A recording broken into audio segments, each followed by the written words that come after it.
Alright guys, as you may remember, the last few battles I posted are from a tournament that we are limited to only pre-Elite 4 Pokemon, so the Pokemon pool is a bit limited. It went on in my Pokemon Go Discord, and I've won my first two matches. This is a double elimination tournament, and yeah, this is the third battle I have here in the winner's bracket against koshermuffin. And I believe it's the girlfriend slash wife. I'm not entirely sure in that note of the Discord's founder. So, uh, yeah, it's going to be interesting to see what she brings. But she's made it this far to round 3 of the winner's bracket, so definitely going to expect something. And already I see Mega Absol, which honestly can do some serious work against my team depending on its set.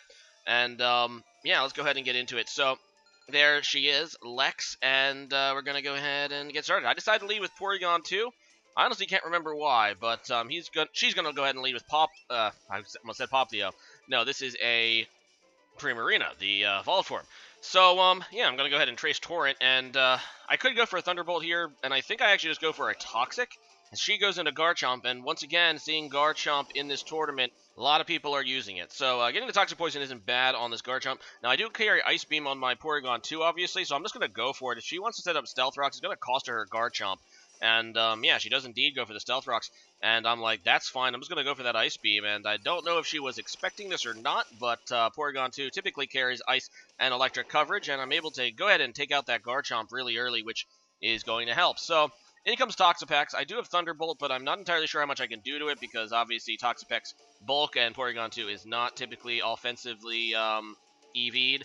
So, yeah, I'm just going to go into my Decidueye, and she goes for a Scald, which I was kind of worried about because this is a physical Decidueye. Thankfully, no burn, and she's just going to go ahead and retreat the Toxapex into her Absol, and I believe what I decided to do is just go for a Defog to get rid of those Stealth Rocks, and being that Garchomp is dead, and most people don't carry multiple Rockers on the same team, that's going to be a permanent advantage, and I can go ahead and set up my hazards now.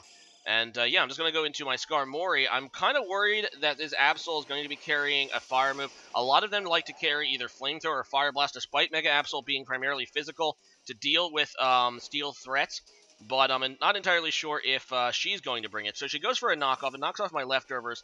And now she's going to switch out into Hendrickson, her Vikavolt. And I also switch out. I wanted to scout to see if she had the Fire move. So I go out to my Araquanid, and obviously this is a switch that advantages her, because I do not want to stay in and take an electric move on my water type. So I go into my kommo-o, who can take both electric and bug moves, you know, with a resistance. So she just goes for a Volt Switch, which is a very good play because it allows her to go back into Popplio. And, yeah, first of all, I can't, you know, use my Commonium Z on this thing because it's a fairy. And it also threatens me with X4 effective fairy moves. So just going to go back into my Araquanid as she goes for a Psychic. Now, I don't have that Assault Vest, and I actually am not invested in bulk on this Araquanid, so that's actually going to do quite a bit, at least not special bulk. And that actually does a little more than I would have liked, actually. But it does allow me to set up the Sticky Web, which will hopefully give me some permanent advantage in this battle by lowering her speed of any Pokemon switching in. And back into this Vikavolt, I'm just going to go right back. Actually, no, I go into Decidueye, who also has the resistance to Electric. And, yeah, she's just going to go ahead and Volt Switch. This will allow me to get some advantage. No matter what she goes into, I do have U-Turn on this Choice Scarf Decidueye, so no matter what she goes into, I know I can get some advantage. But instead, she goes into Chandelure, and this thing is commonly Scarfed as well, but I'm like, you know what? After that, you know, Sticky Web, even if her Chandelure is Scarfed, I'm going to be able to outspeed it because I'm Scarfed too. And I go for that Spirit Shackle. Unfortunately, it doesn't quite kill, but then fortunately for me, the Overheat misses. So, a bit of misfortune for her, and lets me to keep my Decidueye. So, in comes Toxapex again. I'm not entirely sure why she switched it out. I guess she can use it as Death Fodder later. I don't know if she has a way to get rid of... Oh, wait, I don't have my Stealth Rock set up yet, so that's probably why. She thinks she can switch it back in later, so I have to make sure I'm able to set up Stealth Rocks to avoid that Chandelure coming back in. Anyway, I'm going to go into my Manectric now against this Toxapex. It's really the only thing I have that can really hit Toxapex hard, and obviously everyone was worried about Toxapex in this tournament, and that's one of the main reasons I decided to bring Mega Manectric, is because it obviously counters Toxapex with its enormous, you know, special attack and stabbed electric moves. So I'm just going to go ahead and Mega Evolve. I get off the Intimidate, and she's actually going to go for the Baneful Bunker. So I guess to see and try to scout what I would do. And I decided just to go for the Volt Switch because I kind of figured she would no way keep Toxapex in. But no, she's just going to go ahead and withdraw the Toxapex now and go out into her Vikavolt again. And yeah, I'm going to Volt Switch. And actually, this Vikavolt appears to be actually maybe Assault Vested, because it took that very well, even with the resistance. But either way, it's actually kind of a thorn in my side at this point. I don't really have a good way to get rid of it. So I'm just going to go my Decidueye and just U-turn, I guess. I don't even remember why. But U-turn does a little bit too, and now I'm just going to go back into kommo-o because it has the resistances to Electric and Bug. So she's going to actually predict this very well. She goes for the hidden power, I'm assuming Ice, and that is super effective against my kommo-o, and I'm like, well, crap. That was an excellent prediction, and now I'm going to go into Araquanid, also, predicting hidden power Ice. I'm not entirely sure if this thing is choiced or Assault Vest. It's one of the two, and I think it's Assault Vest, but I kind of make the misplay here of thinking, okay, maybe it's Scarfed, I don't know. But no, it's not. It's definitely Assault Vest, and she's able to take advantage of my missed prediction there. Switching it up into a Thunderbolt, which is going to be able to take out my Araquanid. And, yeah, that's not great, but what can you do? And I'm going to go back to Manectric now, and I'm like, okay, I know it's Assault Vest now. I'm still kind of hoping I can take it out with an Overheat, and I do. So, yeah, that Vikavolt was actually more of a pain than I thought it would be in the pregame. But it does allow her to go back into her Absol. It does get caught in the sticky web, but obviously Absol is still pretty fast. I'm just going to go for the Volt Switch, and I really should have predicted Sucker Punch, because that was kind of obvious, but I was also afraid of Pursuit, because Mega Absol can carry Pursuit as well, and I didn't want to, so basically that was just down to a prediction. I kind of thought she would go for the Pursuit. Instead, she just goes for a Sucker Punch, and absolutely cripples my Manectric, and I go into my Skarmory because I tried to scout the Fire move earlier, and she didn't go for it. This time, though, she does reveal that she does a Fire Blast and takes out my Skarmory. So another excellent play there by koshermuffin, and yeah, she's actually playing very well at this point in the match. Anyway, she goes for a Sucker Punch against my Porygon 2. It's not going to do a whole lot because my Porygon 2 is physically bulky, and now she's going to Wise Up and just knock off my Eviolite, which is obviously something you definitely want to do to Porygon 2 and Chansey and pretty much everything like that, and that's actually pretty good. It does cost her Absol, however, and it goes down, and in comes the Chandelure. I never did get us up those Stealth Rocks, and unfortunately, that means it can come back in. However, due to my Sticky Web, I'm able to actually just kill it. So it's not actually a Scarf Chandelure like I thought, because I was able to outspeed it with Porygon 2 after the Sticky Web. So I have no idea what it was, actually. It might have been Specs, maybe? Not entirely sure. But in comes Toxapex again. I do have Thunderbolt here on my Porygon 2.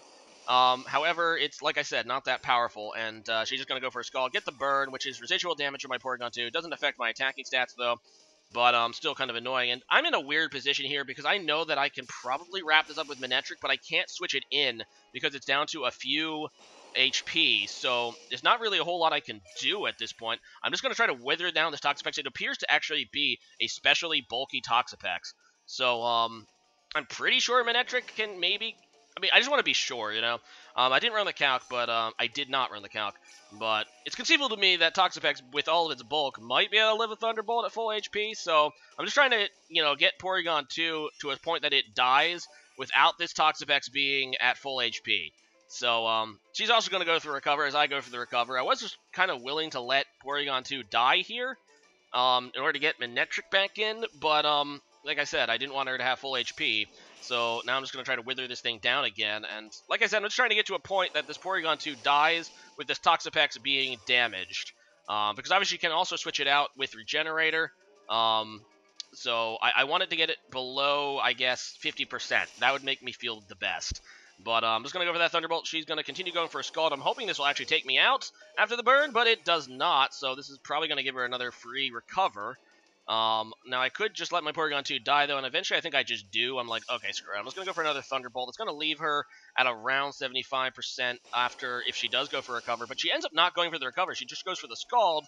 So, yeah, that's actually advantage me, because now this Toxapex is about at 25%, which allows me to go back into my Manectric, and even if she does switch it out, it's going to come back in at 50% after Regenerator, and obviously it would cost her remaining Pokemon. She's going to try to get some HP back here with Baneful Bunker, but that's not going to work because, well, of course, it does work. She gets the HP back, but she's still in a position that she has to, if she wants to get Regenerator off, she has to sack her Primarina.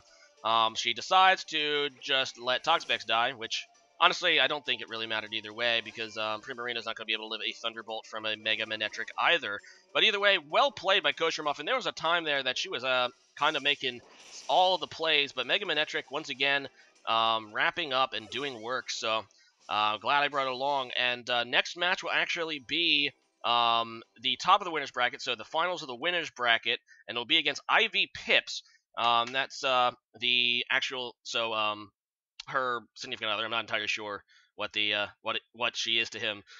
So sorry about that. I'm sure they'll correct me when I post this on the Discord. But yeah, but he is the founder of the Discord. So like I said, I wasn't entirely sure how what to expect with this tournament as far as how competitive the challengers are, but they were all pretty darn good. And let me just say this: you're in for a treat next battle. So yeah, that's where I'm going to leave it at. So today's question of the day is going to be, what's your favorite hold item in Pokemon? Basically an item that you just like to use. And as for me, there's a lot that I like to use. I always like to use a few Choice Scarfers. Makes me feel better. Leftovers is obviously something that, it's just kind of a standard. And yeah, that's obviously good. And of course you have Eviolite, which just makes some Pokemon like Chansey and Porygon 2 gods. But yeah, after overall, and I know it's changed a bit over the years, I'm going to say Choice Scarf this time. So leave a comment about that and see you guys again next time. Later.